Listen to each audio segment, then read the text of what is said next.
천자가 상제님께 천제를 올린 곳이 제천단인데요. 수호사님, 그 천제 문화와 제천단에 대해서 좀 이렇게 말씀해 주시면 우리가 상제님에 대해서 좀 더 가까이 이렇게 느끼지 않을까 합니다. 네.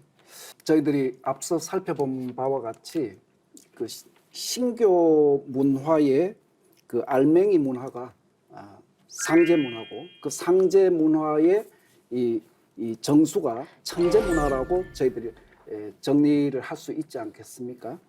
그래서 이 신교 문화는 이제 이 신의 가르침으로서 나와 세상을 통치한다, 이런 어떤 의미가 담겨 있거든요. 그럼 이 신교 문화에서 이 가르침을 내려주시는 그 신은 누구이냐라는 것에 대해서 우리가 지금 말씀을 나누고 있지 않습니까? 네. 이 말씀의 이제 중심에는 인격을 가진 상제님이 계신다. 따라서 만백성, 우리들의 삶이라고 하는 것은 이 상제님과 뗄래야 뗄 수가 없는 거죠. 따라서 우리들 문화 속에는 상제님께 그 보은하고 감사를 올리는 예식이 있어 왔습니다. 그것을 천제문화라고 하죠. 네. 그래서 특별히 상제님께 감사의 그런 예식을 올리는 것을 천제라고 하는데, 그 천제는 아무 곳에서나 모시는 게 아니라, 그렇죠. 예. 천제를 모시는 성스러운 장소가 있었습니다. 그것을 소도라고 하죠. 예. 그래서 이 환단고기를 보면 소도제천이다, 이런 말이 나오죠. 소도와 제천은 짝말입니다. 소도라는 것은 제천, 하늘에 제를 올리는 신성한 장소를 소도라고 하고, 그 신성한 장소에서는 하늘에 제를 올리는 것이고, 그래서 짝말로 나오는데, 여러분들 그 혹시 태백산 가보셨는가 모르겠어요. 제가 태백산을 갔는데 아주 역사적인 이 근거가 남아 있구나, 이거 아직도 기억하고 있는데, 자동차를 몰고 그 태백산 이 입구를 찾아가는데, 이제 좌회전을 하면은 바로 이제 태백 주차장에 차를 대고 태백산을 등반할 수 있는 곳인데, 좌회전하기 전에 큰 팻말이 있어요. 그 팻말에 뭐라고 적혀 있냐면 소도동, 이렇게 적혀 있습니다. 아, 그래요? 네.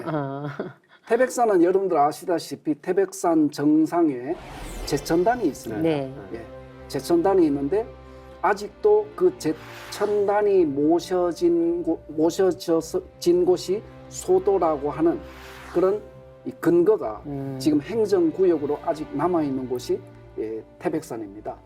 그런데 우리나라에서는 이 역사적으로 가장 오래된 초대 단군 왕검 때 축조된 제천단이 있습니다. 그것이 강화도 마리산에 있는 그 참성단입니다. 네. 이 참성단에서는 역대 단군 성조님들께서 직접 오셔서 천제를 모셨습니다.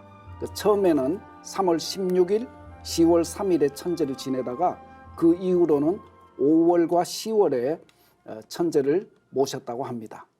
제천단 하면 우리가 이렇게 가까이에서는 대부분 사람들이 잘 모르고 있는데요. 우리가 서울 한복판에서도 보면 우리 제천단이 있죠. 원구단이라고, 지금의 그 소공동 조선호텔 자리에 원구단이 있는데요. 그 1897년 고종 황제께서 우리나라가 천자국이 위상임을 알리는 그런 제천단을 쌓았습니다. 지금은 이제 많이 이렇게 허물어지고 뼈대만 남아있는 상황인데요. 그때 아까도 우리 포도님께서 말씀하셨지만 나라가 기울어지는 그 상황에서 고종 황제께서 우리나라를 천자국이다라는 종주국을 이렇게 선포하시고 황제 임금에서 황제로 이제 등극하시면서 나라를 이제 대한제국으로 이렇게 선포를 하시죠. 삼국사기라든지 동국여지 성남이라든지 또 세종실록 지리지 이런데 다 그런 제천단에 제를 올린 기록들이 있습니다. 그 부장님, 이 지구촌에도 제천 문화가 많이 있죠. 네, 그래서 우리가 원조인데 그 원조 문화가 이제 파급이 돼가지고 동서양으로 쭉쭉 뻗었습니다. 그래서 대표적인 게 이제 제천단 자치가 이제 수메르 문명으로 가죠. 수메르가 이제 12황국 중에 수미리국이 이제 옮겨간 걸로 우리가 알고 있는 건데요. 그 보면은 그 검은 머리 사람들이 우리와 똑같은 교차어를 쓰고, 근데 거기는 평야지대고 사막이니까 산이 없어서 그 고산의 모양을 본떠야 됐기 때문에 천단을 이제 건축을 하게 되는데 그게 이제 성서에서 나와 있는 그 바벨탑 같은 것들도 그 지금 우리가 얘기하고 있는 그 천단 지구라트의 일종입니다. 그게 이제 더 뻗어가지고 이집트 피라미드까지 되거든요. 근데 이 이집트 피라미드에 대해서 일본의 그 와세다대 요시무라 교수가 되게 고수예요. 그분이 이제 이집트 조사실 주임으로 탐사대가 가서 첨단 기술로 이렇게 발굴을 했는데 고고학적으로 되게 평가가 높은데요. 그분 얘기는 4,700년 전에 이집트 최초로 피라미드를 건축한 제상 이모테프라는 사람이 수메르에서 귀화한 인물이라는 거죠.